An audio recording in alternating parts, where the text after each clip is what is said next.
Mesmo dizendo durante toda a campanha que não guarda rancor e que não usaria o governo para atacar a oposição, o presidente Lula revelou durante uma entrevista à TV 247 que sente mágoa por sua prisão. O petista se emocionou ao comentar o período e revelou ódio a Sérgio Moro. Quantas vezes eu deitava naquela cama e ficava de barriga para cima, olhando o teto.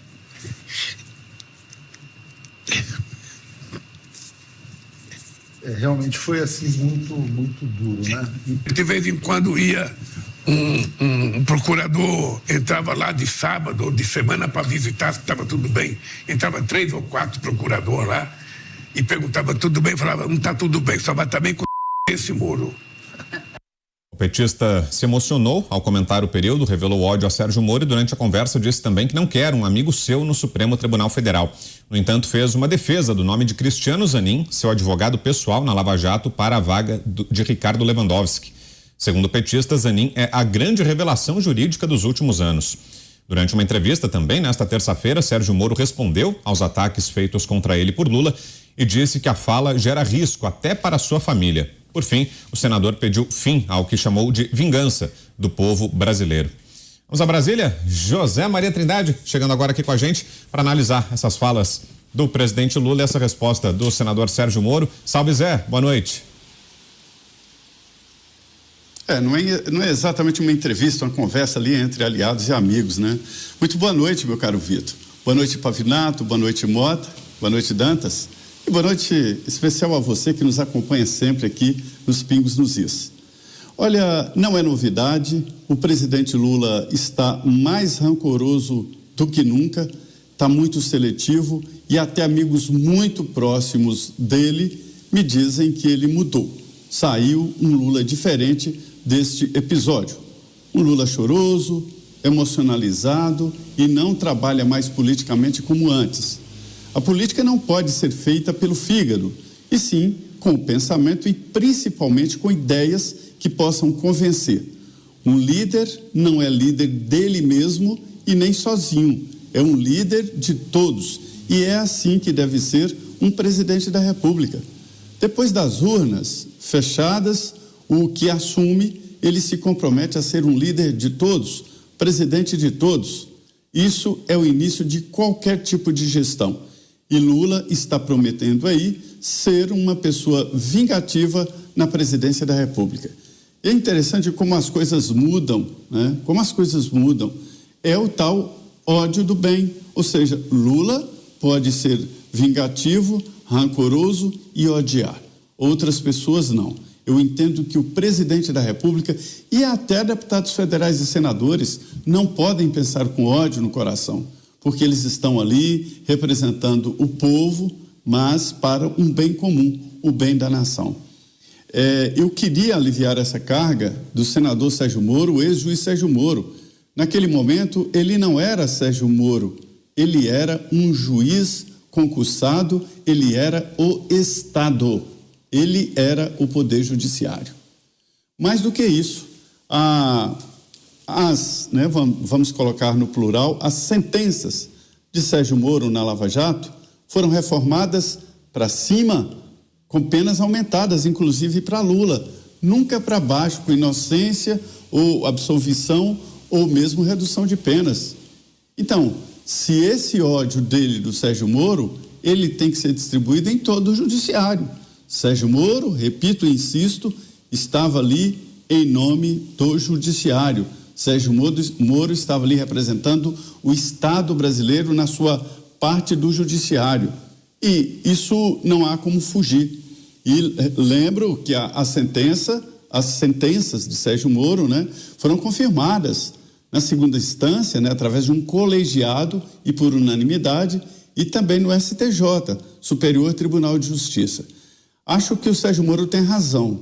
Um presidente da República que tem seguidores, quando fala com esse ódio, quando fala em, eu não vou repetir a palavra, de alguém, ele coloca essa pessoa em risco, ela e a família dela. A partir de agora, qualquer coisa que aconteça a Sérgio Moro ou a familiares de Sérgio Moro, nós devemos entender que houve um incentivo, houve uma indicação.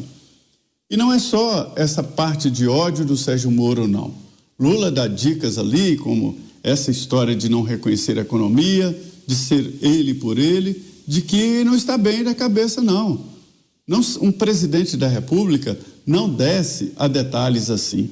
Por outro lado, ele diz que vai decidir sozinho sobre o próximo ou os próximos ministros do Supremo Tribunal Federal.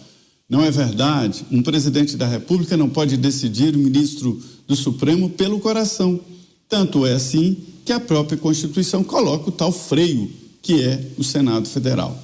Se não negociar no Senado, e quando eu digo negociar aí, é convencer o Senado, Lula não consegue emplacar o ministro do Supremo Tribunal Federal.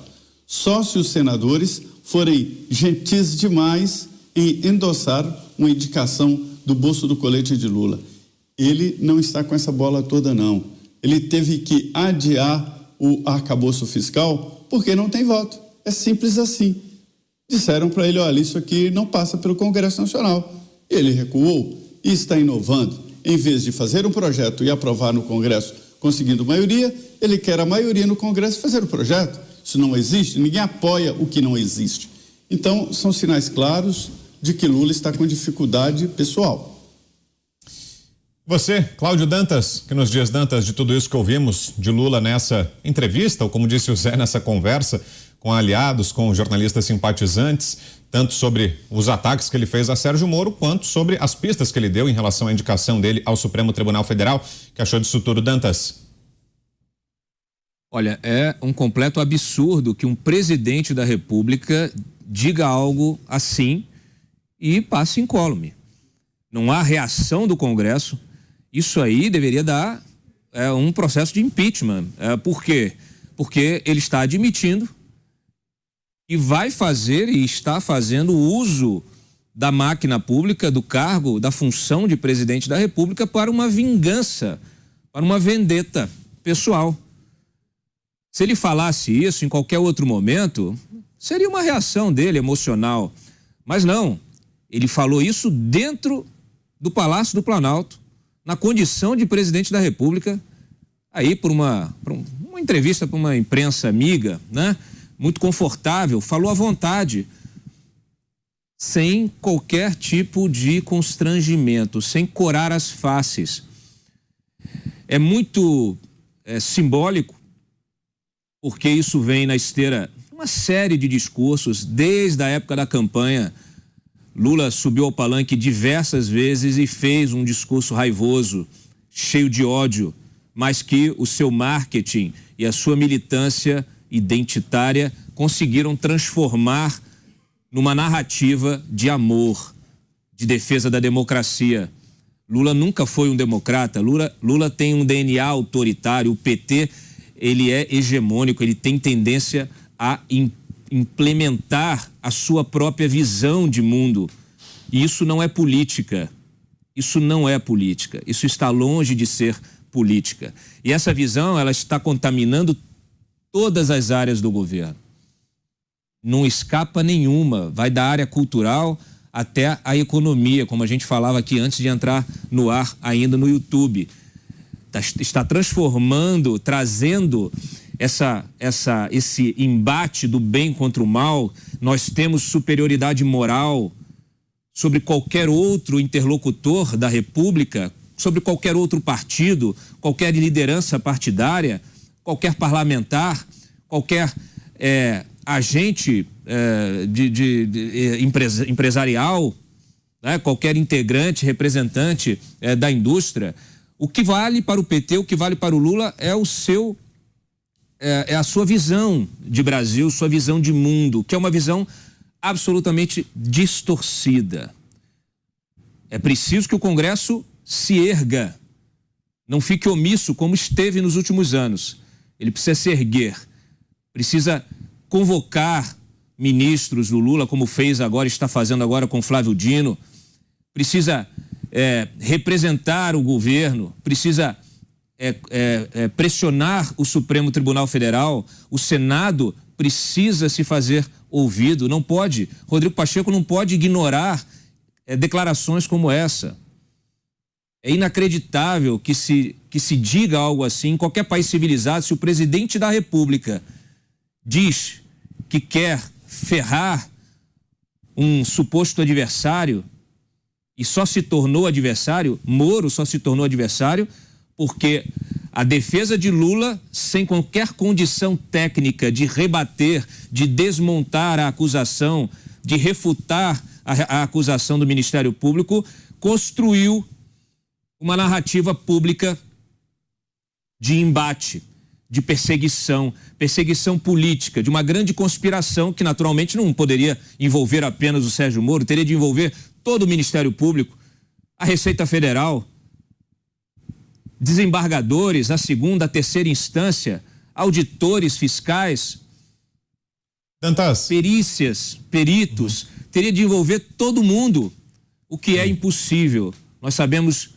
de tudo que está no processo, conhecemos as sentenças todas que foram dadas, e é ridículo esse discurso, mas não pode passar incólume, não pode passar em vão. Em relação ao Supremo, sim. O Lula está enfrentando uma reação dentro do seu próprio grupo. Ele quer o Zanin, ele gostaria do Zanin, ele está tentando impor o Zanin como a sua opção para o Supremo Tribunal Federal. Só que ele está sofrendo uma reação do seu próprio grupo de aliados do Prerrogativas, que quer outro nome, que inclusive apoia o nome do Manuel Carlos, que é o indicado de Ricardo Lewandowski. E há um motivo por trás disso.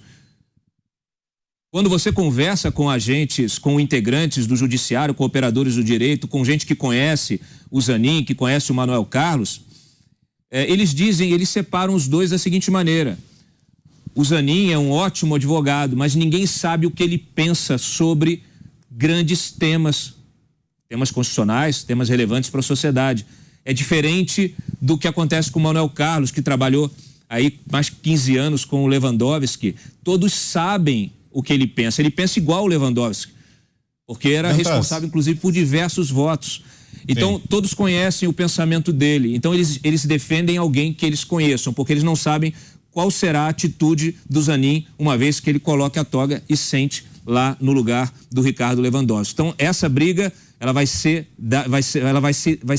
levada até o fim. Okay. O Lula vai ter de escolher se ele realmente vai comprar essa briga com um grupo hoje que tem, que é responsável por apoiá-lo e que tem diversos ministros no seu próprio governo. Então é uma briga que está sendo travada dentro de casa. Vamos ouvir também o Thiago Pavinato e o Roberto Mota, pela ordem. Com você, Pavê. Vamos lá, gente. Nenhuma revelação. Eu achei que a revelação era aquele grupo de pagode do Chão de Pilares.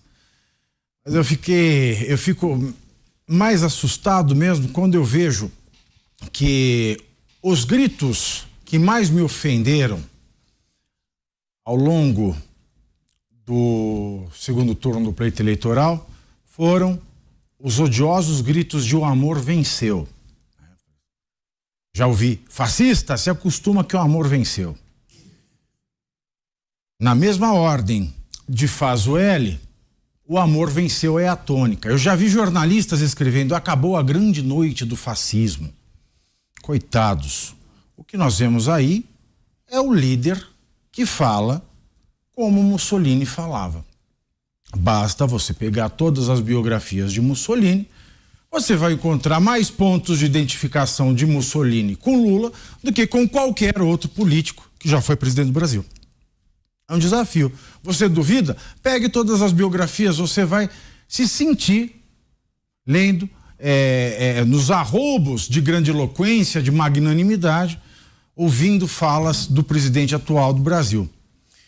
Quando o Lula diz que ele quer, vamos usar outra palavra, feder o Sérgio Moro, aí você que está me ouvindo, você troca o primeiro E da palavra por O, mas eu vou falar feder, né? Eu só vou ficar tranquilo quando eu feder o Sérgio Moro. Ele falava isso para os procuradores que iam visitá-lo enquanto ele estava num colchão de barriga para cima, sem fazer nada, com procuradores indo lá aos montes dizendo: o senhor está bem? Meu senhor, nós temos quase 1 milhão de pessoas no Brasil, que formam a população carcerária, mais de 900 mil pessoas, dessas 900 mil pessoas, cerca de 250 mil estão presas de maneira ilegal. São presos provisórios que já deveriam estar soltos e que às vezes sequer tiveram audiência de custódia.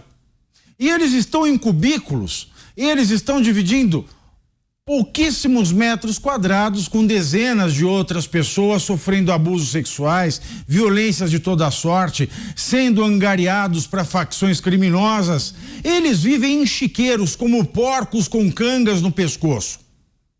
Não têm onde defecar, não têm onde urinar, vivem numa falta de higiene danada, isso quando tem um espaço na penitenciária. E o senhor, numa sala de colchão com a barriga para cima, respondia: não está tudo bem, só vai ficar tudo bem quando eu feder o juiz Sérgio Moro, que é o juiz. E quando o senhor diz isso, presidente, Vossa Excelência se iguala ao deputado Daniel Silveira, que, por coisa similar, por dizer que queria feder com ministros do Supremo, foi colocado no cárcere. Portanto, não há diferença nenhuma entre o senhor e Daniel Silveira. Mais ainda, o senhor não aceita ser caluniado nem difamado, mas não hesita um segundo antes de caluniar e difamar o seu opositor. Bom, o senhor, presidente da República, parece que tem como lema, depois de pregar o amor, dizendo que este governo é só vingança, dizer que quer feder com um juiz que agora é senador, diz que pode queimar os livros de economia. O que me parece é que o senhor tem como lema aquela república totalitária da ficção de George Orwell em 1984. Paz é guerra, liberdade é escravidão, ignorância é força. Agora você, Roberto Mota, Sonares e Mota, sobre essas falas de hoje do presidente. O governo não é a solução, o governo é o problema. Quem disse isso foi o ex-presidente americano Ronald Reagan. Se isso vale para um governo normal, imagine para um governo vingativo. Imagine um governo que montou um quadro de ministros usando critérios políticos e não técnicos. Imagine um governo que está determinado a fazer tudo ao contrário do governo anterior, só de birra. Imagine um governo movido a rancor e a pautas ideológicas, saídas diretamente da década de 80. É isso que nós temos hoje. Isso e o pensamento de que a caneta do Estado pode tudo. Não pode. Em um regime democrático, de Estado de Direito, existem barreiras jurídicas, econômicas e morais ao poder do Estado. Na Inglaterra antiga, existia um rei chamado Canuto. Canuto chegou a ser rei da Inglaterra, da Dinamarca, e era cercado de puxa-sacos, como todos os poderosos são, que não cansavam de elogiar o seu poder. Um dia, para mostrar como eles estavam errados, Canuto pediu que o seu trono fosse levado para a praia. E ali, com toda a corte reunida, Canuto ordenou ao mar que a maré não subisse. É claro que o mar não obedeceu ao rei. E Canuto, dessa forma, demonstrou aos seus fúteis vassalos que até o poder de um rei tem limites. Mas a lição de Canuto frequentemente é esquecida.